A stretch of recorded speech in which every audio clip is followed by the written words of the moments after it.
Hello there. My name is BobbySapphire. Welcome to the resurrection of my acclaimed Star Wars card podcast, in which I invite prominent players and deck builders to join me so that I can make one small demand. Show me your deck. Show Me Your Deck is an unscripted conversation podcast about decks that are making waves in the Star Wars Unlimited scene. Each episode will be light, friendly, and a conversation about cards. My dream is that it's something that you can listen to and from the local game store or your PQ and get something out of one of the hot decks of the week. From a great player or great deck builder, maybe both. As this is our first episode, I would really appreciate it if you took the time to subscribe and share it with someone you know who loves SWU with a side of a sick brew. You can find us wherever you get your podcasts, Spotify, Apple Music. You can even subscribe to the KTOD Patreon as a free member, create your own RSS feed over there, and on the KTOD YouTube channel. All right, now let me introduce our first guest. Our first guest in Season 1.2, Episode 1, Secrets of Power Meta, is Ian Klene, here to talk today about the Yoda Tarkintown deck he brewed for BIATL 2, which took place last weekend in Atlanta, Georgia. Ian, or as he is affectionately known across the Swooniverse as Lego Pizza, is a multi-time PQ winner and the Galactic Championship runner-up. This is one of the hot decks coming out of BIATL 2, and it was piloted by Ian's teammate Reflex to a top 4 finish in the 1v1 8K event. I'm really excited for you to hear this interview. Let's hit it.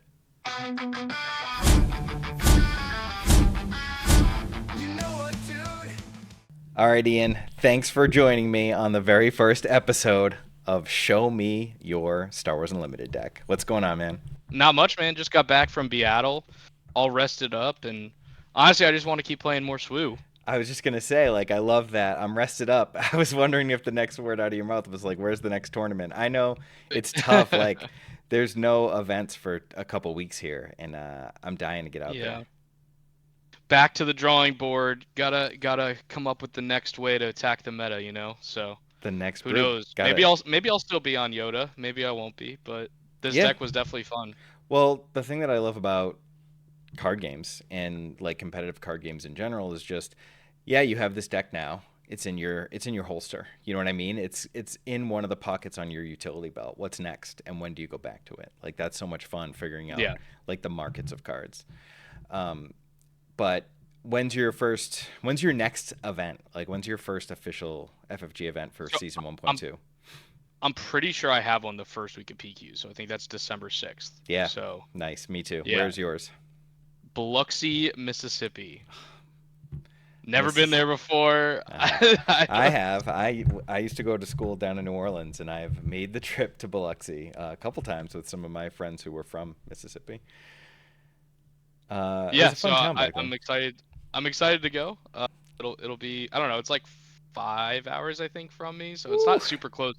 But like for whatever reason, Alabama had 3 different PQs last set, and now we're getting one. So now Oof. I have to do some more traveling, but Yeah, that's tough. That's that's outside my okay. personal PQ bubble. At least for driving, I might fly to something like that. I Um, really wanted to go to a limited one, and there's none in the South at all. Like, I think the closest one was somewhere in Florida, and it's like an 8-hour drive for me, and I'm like, I'm not doing that. yeah, I'm risking divorce by going to the February 14th Valentine's Day one in New York City, but I was like, I'm not missing this. It's my only chance to go to one, so I'll be Oh hitting yeah, up at least one. it's at Hex and Co, right? Yeah, yeah. Yeah, I mean they have great prize support too, so that's a Maybe, no-brainer, I really. mean, if you're gonna drive 5 hours, you might as well fly 3 hours. Come up to New York City, baby. Good point, good point. I'm sure Clueless will let you crash. Yeah, for sure. All right, let's talk about Yoda Tarkintown. What brought you to a 25 point base with a 7 cost leader? I have to say, when I first heard that this is what you were brewing up, I was like, okay, Yoda Tarkintown. I'm sure I'll see this one eventually.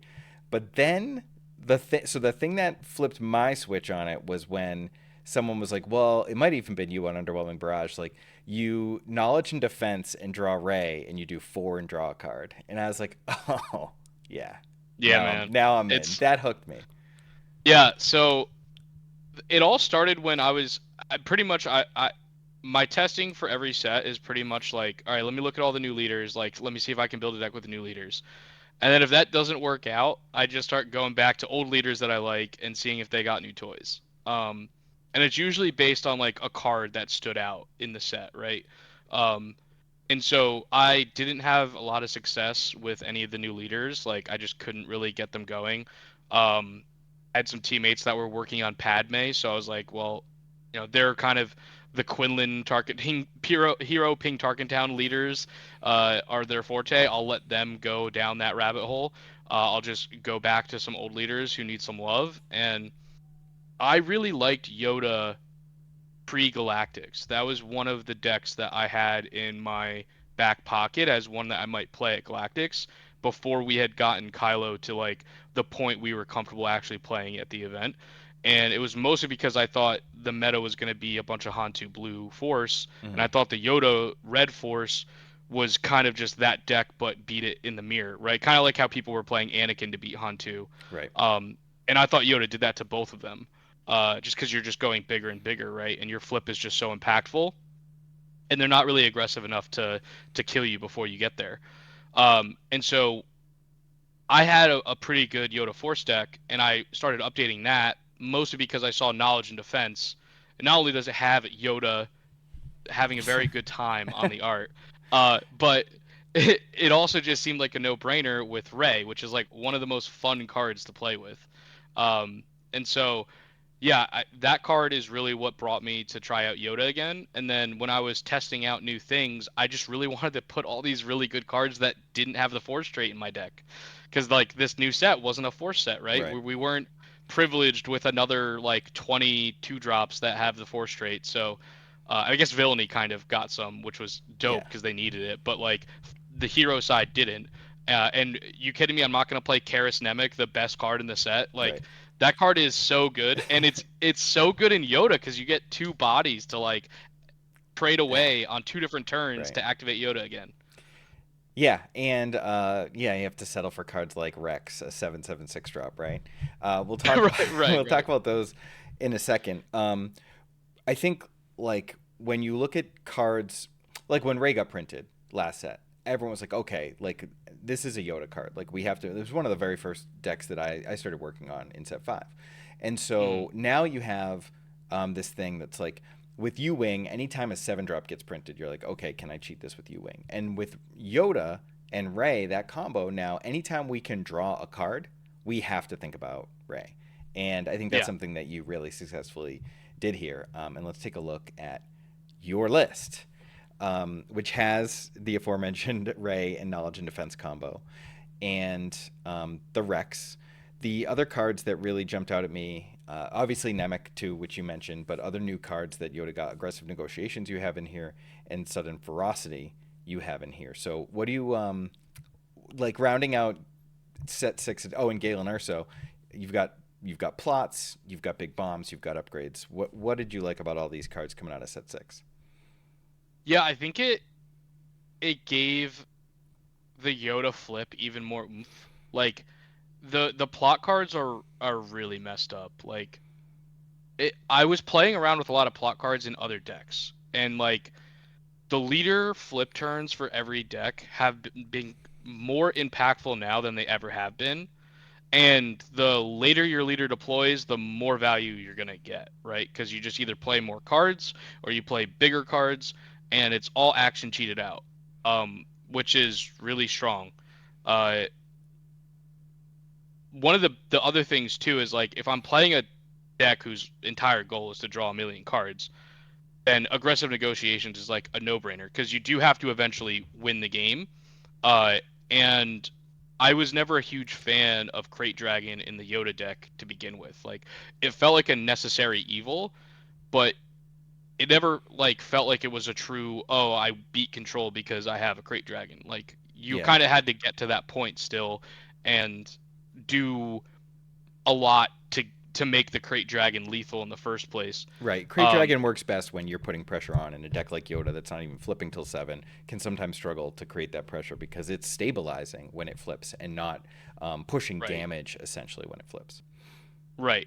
And so like aggressive negotiations kind of was the finisher that I thought was like the perfect thing because especially if you have the Galen to flip, and against control decks, like I had a really fun match against Iden Datavault on stream day two. I think it was round one. Uh, where I just waited to flip Yoda until I had 10 resources, and I just went like double. I think it was double Ferocity Galen, and I just named Super Laser Blast, and I have an aggressive in hand, right? So I hit him for 10 with the Yoda, and then he claims Rivals Falls my Yoda, and then I just aggressive him for 10 again with Galen because I have 7 cards in my hand, right? Like they just can't beat that. Yeah. And It sounds like your Kylo deck. yeah, yeah, no, it really is. It's like the same type of mentality. I mean, plot really just turned every leader into Kylo. Like that's really what happened. It's just, especially the red ones. Like sudden ferocity is just, it's so much power for the amount of resources in the action sheet. Like even just having a Quinlan become a 6/7 is like a problem for some decks. It swings the race in a way that like they aren't expecting, and it's an action faster than putting like an actual lightsaber on something. Yeah, and I love the freedom you get. Like so many people's gut reaction is to like, oh, I'll put this on my leader because the leader's the best thing to suit up. But when you're flipping something that already kind of hits hard, and Yoda's got a nice body and has the restore, and it's something that they really want to kill. So you throw sudden ferocity on like an itinerant warrior, or even maybe like a village protectors that still has its shield in certain matchups. Like then you're creating two threats, and I really love that about plot. I think it's like one of the most underrated things about plot right now. Yeah, totally agree. And I think the other thing that by not going with the force that kind of let so in previous iterations when I was building a force version, I was playing with the villainy package and Anakin, with like things like Marin as like another way to just like discard a card or whatever, because you're drawing so many cards. So like Marin felt like it was fine to like discard a card every once in a while. Hmm. It sets up your Anakin. It was a good "you're my only hope" target on the 4 resource turn, but when you don't really care about force units and things like that, you get to play Rebellious Hammerhead, and like this card just like overperformed in testing, and kind of was like the glue that held the whole curve together, because you get to play it early, but you're drawing all these cards, so like it's always doing at least 4 damage, Hmm. which is kind of Yeah, the it's like break. I mean, exactly what you need. five is like the real break point that you want to hit, so you can kill like 3 5s and 4 5s. But like bare minimum 4 lets you Tarkintown a 7 health guy, which Right. is like really nice because that also like basically you're really good at dealing 4 damage in this deck, right? Knowledge and defense plus array does 4 damage essentially. Hmm. Rebellious Hammerhead most of the time gonna do 4 damage, and then you have things that can finish those things off like Daring Raid or a red 5 trigger, um, and just like kind of Yeah, just things to or even bridge just you like to the drilling a Yoda in there or whatever it takes. right, and you're just trying to get to that point where you can get to the flip turn clean, flip Yoda, get a massive advantage, and then end the game with some Lukes or aggressive negotiations, like whatever needs to do the job. Yeah, and I think what's really beneficial about a deck that can play and draw off of things like C3PO, but especially Yoda and Owen, where you can get some value on the ground. I think really most especially with Yoda, where you could actually finish something off following either with a red five or Daring Raid or Tarkintown, and get that extra card in your hand, and that helps set that you got value off the ground, but then put a card in your hand, and that card is being weaponized by something like a rebellious hammerhead or an aggressive negotiations, or becomes Ray, which is ultra overpowered at that point. Right. Um, Just rank someone every turn is like yeah, basically like if you have C3PO out and a village protector, you're gonna C3PO a lot and you're gonna ray people a lot, and it's just like this engine that it doesn't matter how many units they're playing, like you're gonna kill all of them yeah, eventually. and it gets even crazier when. So I assume you just always name five with 3PO, So unless I like you're just struggling always for a hand. no, I just always name like 3 usually because that's the most in the deck, Hmm. and unless I specifically need a certain card that turn or I'm gonna lose the game. Like if I need like a rivals like the one of Right, you rivals need, fall or I'm yeah. gonna lose the game, I'll just name 6, I guess. But like most of the time I think it's better to just try to actually draw the card and just have a critical mass of cards so that your other cards that care about having cards in hand, like Rebellious Hammerhead and Aggressive, are always online.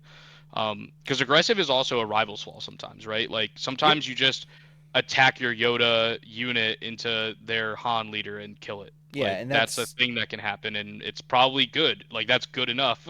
yeah, and when you have shielded units, multiple shielded units, it becomes even more so because you're just trading a Yeah. shield instead of your full guy. I guess like when you have Owen and which really enables the ray draw. Um, Yep. you don't really need to YOLO the 5. I just feel like I would. It just gets so crazy when you blind draw the ray because then you It can put does. it down and do it again. And that's when I find that like the Yoda red deck really gets out of hand is when you can double ray in a turn. So Hmm. that would be name and 5 all day probably, but I'd be greeting. All right, talk to me about You're My Only Hope. Yeah. I've always been a believer in You're My Only Hope. I've played that card since set one. I love this card. Uh, I think that it's a necessary evil for a deck like Yoda because you're flipping so late, that you kind of need to scam your opponents sometimes, Yeah. right? Like you're already doing the Ray scam stuff where like, oh, I didn't even set it up. I drew the Ray, like got you. But sometimes you also just need to like put a 6 drop out on turn 3 or put a Luke out on turn 4 and just hope that's good enough, especially against the aggro matchups, because they can be really uh, that you can struggle like pretty hard into them. Specifically the space decks. I feel like the ground decks are a little bit easier just because you have village protectors, you can trade units more effectively, which helps you filter to find the answers you need. Um, but there's too many decks that are on the ground for me to make the deck focused on fighting in space to be more consistent against those decks. And I think the better decks are on the ground. So like there's always that like struggle of like, oh, how many of this like how many space 2 drops should I have compared to like ground 2 drops? And you could just split them 50-50 and just hope to have one of each in your opening hand so you're just good into everyone, right? But I think you lose a lot of points into the matchups that are like really just focusing on the ground. Yeah, So and also like a lot of your options for two drop ships aren't even good enough to hang in space a lot of the times. And like outside of yeah, Jedi Starfighter, like you're better off just mulliganing for Jedi Starfighter in the matchups where you really need it than like yeah, saying like settling for like an Arc 170 and knowing that you still I guess when you have Tarkintown, Arc 170 becomes like a little bit better because like you can 2 for 1 and get the restore, like 2 for 1 yourself rather. But I'm with you. Like you really need to be able to brawl on the ground versus so many decks, and that's really important. Anything else you want to talk about in terms of the main deck before we move on to sideboard?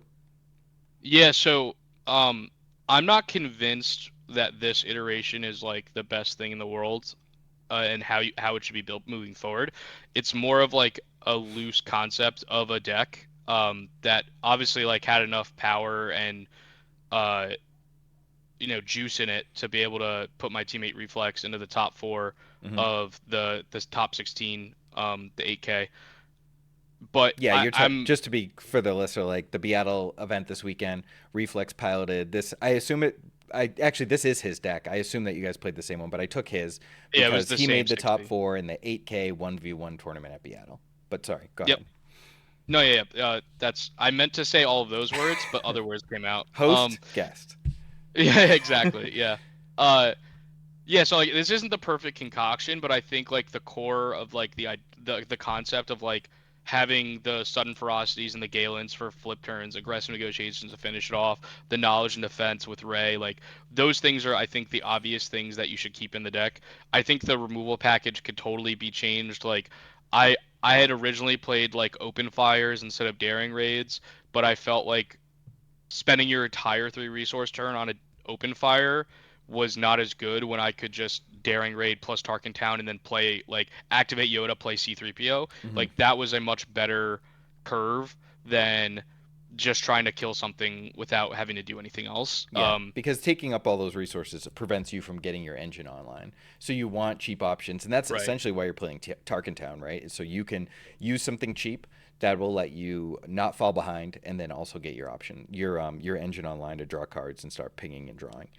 Um, Yeah, and the Target Town also makes You're My Only Hope better, right? Because there was one of the things that I always noticed with Yoda, especially in the Force version, was like if your opponent was really good at dealing with your early force units, you never had the force online, you never had any units out, so you couldn't like even if you had a removal spell, you weren't able to like activate Yoda to then you're my only hope on that turn because you're spending your turn removing something with an event that isn't a unit. So like you never had the ability to you're my only hope on the 4 resource turn if unless you were so far ahead already, right? Right. So in certain matchups now you get to damage a unit, not care if your thing dies, claim, and then first action Tarkintown to set up the Yoda for that turn, which frees up all of your resources for the turn to then you're my only hope for the 7 drop or the 6 drop.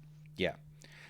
And even though this is like at first glance doesn't look like your typical control deck, like it is essentially an early game control deck. So yeah, the event package will have to adapt to whatever the meta is, and that's like one of the things that we need to stay adjustable when we make decks. A Yep. couple other points that I just wanted to clear before we move on is I imagine that the Yaddle Adigalia split is because like the ping off Adigalia is good because it's like kind of a burn deck, but also like by having two different unique units here, you don't get bricked as often. So originally it was always just Yaddle, and uh actually the split that I had the first day, because this is what we played the second day, the second pool. In the first pool, I didn't have the Jedi Starfighters, and I was running Oh, two okay, Adigali, two Yaddle, two Night Sister Warrior. Um, gotcha, and the reason I did the split was that if I could just not care about how Disclose worked for Nemec, I would just play the blue ones. But gotcha, because of the red count in the deck is kind of already low, uh, I wanted to just have more cards that had red in it. That's really the only reason that Adi shows up here. gotcha. I Great don't point. think Yeah, I she's wouldn't have actually thought of that. particularly she's not No, particularly I don't good think at so all. either. Yeah, But I just needed a critical mass of red cards. The nice thing is that your engine is Ray and she's a red hero card. So as long as you're doing the Ray thing, you'll always have Karis Nemec online. But you need to get to the point where you either have the Ray or whatever yeah, to you have to like have find that her. extra card in hand. Yeah. Yeah, It and was basically just a sheer numbers for red cards. speaking of numbers, 52 cards. Thoughts? All right, so I got cooked so hard from my entire team. They're like, "Why aren't you one of our European Bothans?" Uh, okay, so I started dabbling with 52 card decks Mm-hmm. when I was playing the Kylo deck, and I was like, I have no cards I can take out when I'm sideboarding because I have like 20 upgrades, Mm-hmm. but I have all these cards that I want to bring in from the sideboard. And so I would do this thing where I would board up to like 52 or 54 cards like every single match. Uh, and realize that if your deck just draws a lot of cards, the initial inconsistency of like having 2 extra cards isn't that important as long as you have like the curve that matters for you, right? Like having X amount of opening plays, X amount of turn 2 plays, you know, making sure you have that critical rivals fall in the deck list so that when you're up against decks, it's an out. You know, having the fourth 6 drop unit for You're My Only Hope was like really important to me. Having enough force units for Owen was enough for me. Like that's one of the other reasons that Adigali's in the deck. Is just I needed to have some Yeah, amount something Owen hits. of Yeah. yeah, just when you don't hit a Ray or a Luke, you want to be able to have something that it hits so it doesn't completely whiff. And so when you have all these numbers that you're trying to make sure you like cross off on your checklist, it got really hard for me to play 50 cards because like I was never cutting any You're My Only Hope or Knowledge and Defense. I really wanted to play 2 Sudden Ferocity and 2 Galen. Like it was just like there were so many cards I wanted to play. It just felt like it was impossible to cut the last 2. So I kind of just said screw it. Um, it's probably better to just cut the 2 cards, but I don't know. I was greedy. Yeah, I mean, greed it out. I think like I would certainly be trying to get it down to 52, but I think there are reasons. We've talked about this a lot in our content. Just like when Justin brought up a great point, is like when you play 52, there are a non-zero number of games where like you have a card that you never would have played before. So like if you played zero Galen, you never have to go through a game with zero Galen, and like that trade-off might be better than the inconsistency of like maybe Right. not finding your Ray the turn prior than you would, which is like I guess the reason why you would want to be most consistent in this list. Yeah. All No, right. for sure. I mean, I know I'm definitely losing that 1% of not finding Ray in time. 100%. Well, 99% of the time it works, right? Exactly. Okay. So sideboard here, obviously, like sideboard's always in flux. You've got the three confiscate. Um, I love the Obi-Wan's Aether Sprite. When I built the version for, people were talking about it. They were like, "We want the list." I was like, "All right, well, let me throw one together, get some games, see what I thought." I immediately thought of Obi-Wan's Aether Sprite as just like another Tarkintown enabler. You've got the space defense here. Is there any card in your sideboard that like you wish you had? I was thinking like maybe Constable over Confiscate. Obviously, Confiscate like the goat at being one cost. But anything that you Yeah. have like your eye on for things that would specifically go in the sideboard? So I think if the upgrades that I cared about most were like General's Blades and things like that, I would prefer Constable. But the upgrades that I have the hardest time with are pilot leaders, and so the Constable doesn't really do much as like just a guy on the ground. Right. If it was against ground decks that like the upgrades that mattered, then I think Constable is way better. Um, but yeah, the confiscate is really just because it's also against Chewy Pilot. Like Chewy Yeah. Pilot is You just need impossible this to beat stuff. with Yeah. this deck because now none of your like hard removal works. You have to basically find a way to get a space unit to die, and then knowledge and defense Ray Tarkintown. Like Yeah. that's the only way to kill that thing because it's got like 8 health or whatever, or 7 health, right? So, um, yeah, so I think the confiscates are better if you're worried about the space decks. Obi-Wan's Ether Sprite was basically like another spaceship that I thought was good. I was messing around with Coronet, which is a new card, which is it's another 4/6. It has Restore 1, and then it gives all other Yeah. It gives friendly your whole units Restore team 1. restore, which is crazy. Yeah, that's a nice way to fight in a race scenario, but the problem with that one was that like even uh, I only wanted to play it if I could You're My Only Hope it on 2, which still means I need to have something leave on the second turn, Hmm. like leave play in the second turn, which is like such a hard ask unless I have an opening in space. So, uh, that was never really doing enough. And then when you play it on 5, it kind of was just too slow because like, yeah, I could have maybe 3 extra restore on the ground, but it's not attacking and killing a unit, so it wasn't really doing anything. Where at least with the Ether Sprite, if you still have Tarkentown up, like you said, you can just kill a 5 health ship. Um, the Concord Dawns were again just helping fight in space, and then the rivals and the aggressive were more tools for control-y slow matchups. Where I feel like I'm already really good into those decks, but it's always nice to have like the extra copy of aggressive. So if you have it in your opening hand, you're comfortable resourcing Hmm. one. And just like the second rivals is always clutch in the 6 to 7 deploy leader range. Yeah. No doubt. I think the so I want to talk now a little bit about the most surprising cards that you didn't have. You already talked about Open Fire, but Red Squadron X-Wing obviously is like a card that draws, which helps you get the Ray combo online. You have Red 5 here, which lends itself nicely to what we talked about earlier, where you're kind of like pinging into guys and using Tarkintown and ping, and like he becomes basically Red 5 becomes a Tarkintown on a stick.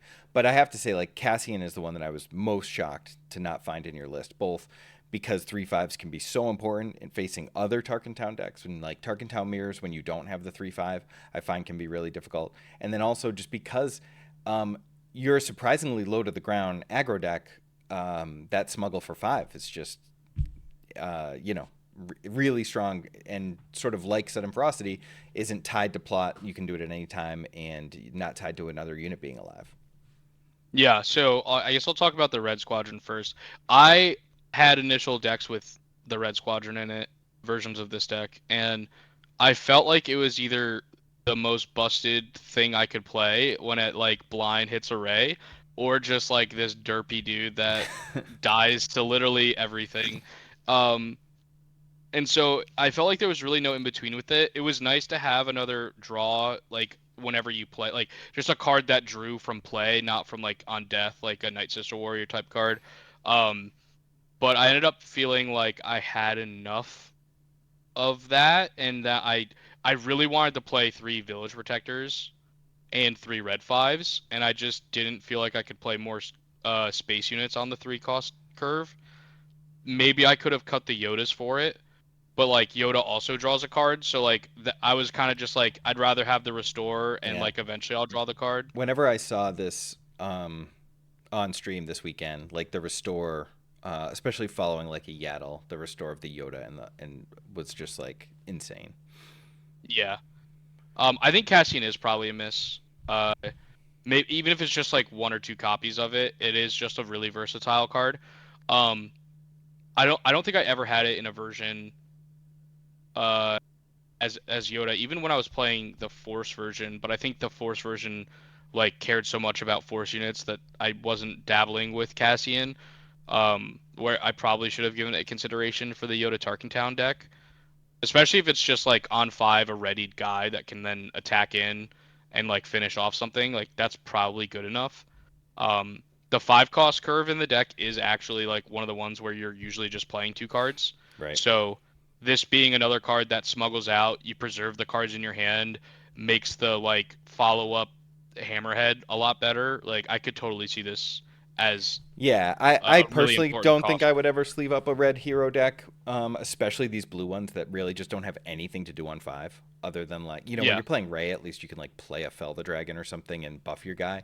But I just, and yeah, with, like you said, with the aggressive and keeping the card in your hand, I think Cassian as a 2 of is just a no brainer to try and fit in there. I think Yeah, for sure. that would definitely be where I was.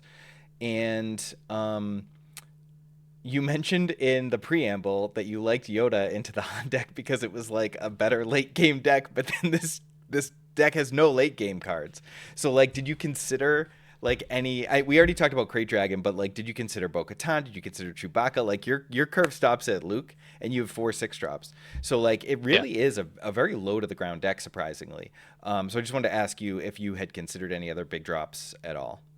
Yeah, so Crate Dragon I tested out because it was in my initial version with the Force, and I ported it over, and I kept one Crate Dragon as just like sometimes you're my only hope on the flip turn, and you get it out on 7.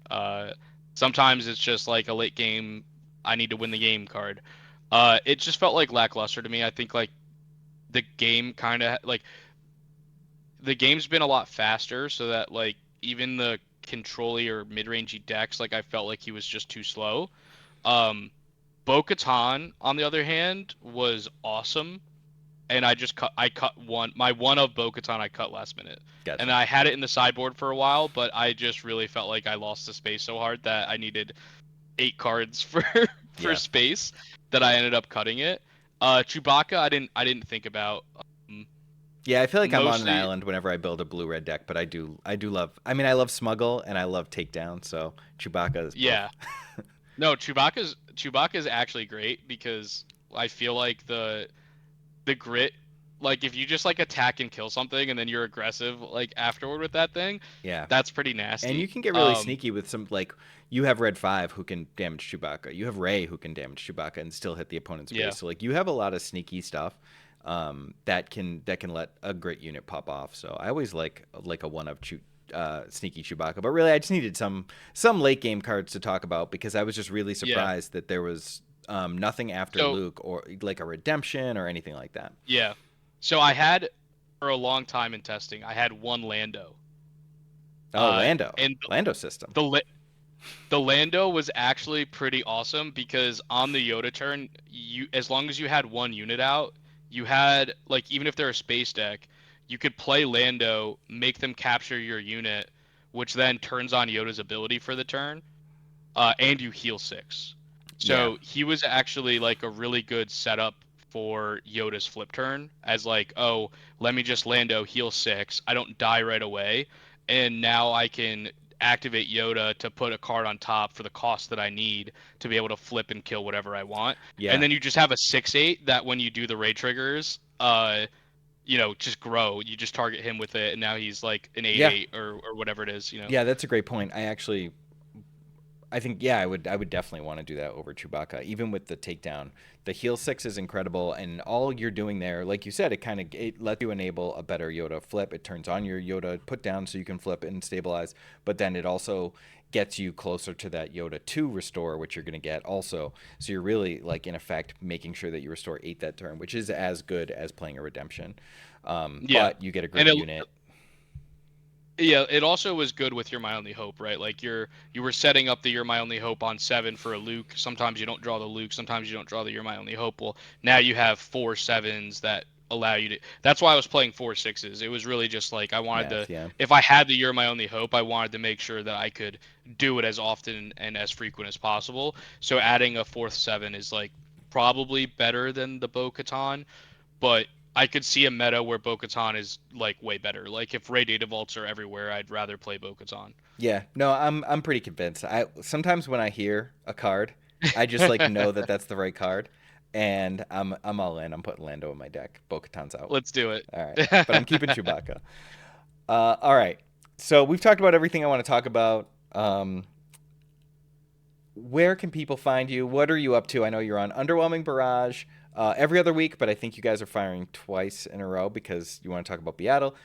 You have a new Yep. show called Cardboard Chefs on. Yep. Is that on the network channel? Where can Yes. people find you, Well, please? it's for the network. It is our YouTube channel. That's where we streamed the BIATL 3v3 and 8K singles event.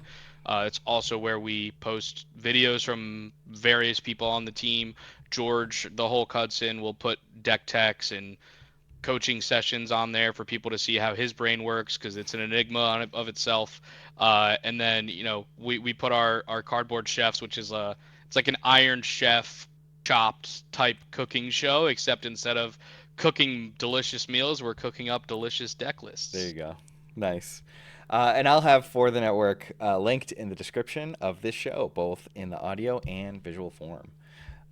Well, Ian, I really appreciate you coming on and being my first guest. I'm super Yeah, hyped man. to bring back the first podcast I ever did, Show Me Your Deck, and I hope to see what else you come up with so I can have you on again. I would imagine that if anyone was going to brew something up and be my first return guest, it would be you. I'm always out there trying to get the spice. So, All right, man.